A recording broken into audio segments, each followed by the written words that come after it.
On retrouve Isabelle Layer pour la culture, pour le théâtre. Bonsoir Isabelle. Bonsoir. On va commencer avec L'Alchimiste, le célèbre roman de Paulo Coelho, adapté donc au théâtre. Oui, 150 millions d'exemplaires vendus.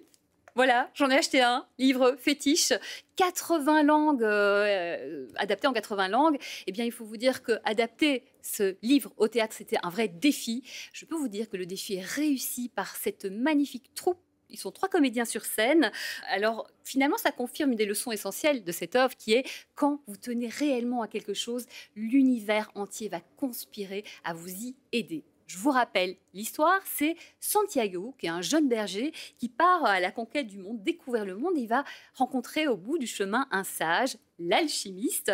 C'est une aventure qui va lui apprendre à écouter son cœur, à suivre sa légende personnelle et ses rêves aussi. Et d'ailleurs, tout commence par un rêve. Regardez. J'ai fait 2 fois de suite le même rêve. J'étais avec mes brebis dans un pâturage. Et voilà qu'apparaissait un enfant. Et tout à coup, l'enfant me prit par la main et m'emmena jusqu'aux pyramides d'Égypte. Et là, devant les pyramides d'Égypte, le gosse me dit « Si tu viens jusqu'ici, tu trouveras un trésor caché. » Et au moment où il allait me montrer l'endroit exact, je me suis réveillé. Et 2 fois.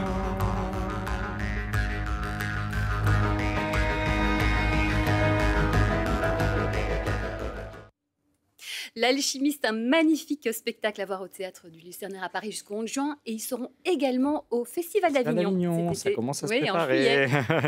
Une exposition consacrée à la comédienne Sarah Bernard à l'occasion du centenaire de sa disparition. Ouais, comédienne mythique du 19e siècle, on peut dire que Sarah Bernard a réussi à se forger un destin. Elle part de courtisane, elle était soutenue par le demi-frère de Napoléon III. Elle passe comédienne et puis elle passe de comédienne à star internationale. Autant vous dire que le théâtre, c'est sa vie, mais sa vie, c'est aussi le théâtre dont se nourrit la presse people de l'époque, qu'elle savait mener par le bout du nez, il faut le dire. Dans cette exposition, vous allez voir plus de 400 objets personnels, des costumes, des portraits, et on nous révèle que ce monstre sacré, terme inventé pour elle par Jean Cocteau, était également peintre, écrivaine, sculptrice, bref, une femme libre et indomptable dans cette exposition qui s'appelle donc Sarah Bernard et la femme créée à la star. Ça se passe au Petit Palais à Paris jusqu'au 27 août et j'en profite pour vous signaler la sortie de ce livre qui s'appelle Sarah Bernard quand même. Il est écrit par Régine de Tombelle aux éditions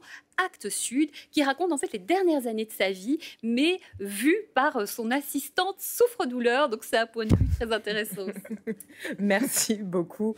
Isabelle, on vous retrouve tout à l'heure aux alentours de 23h50.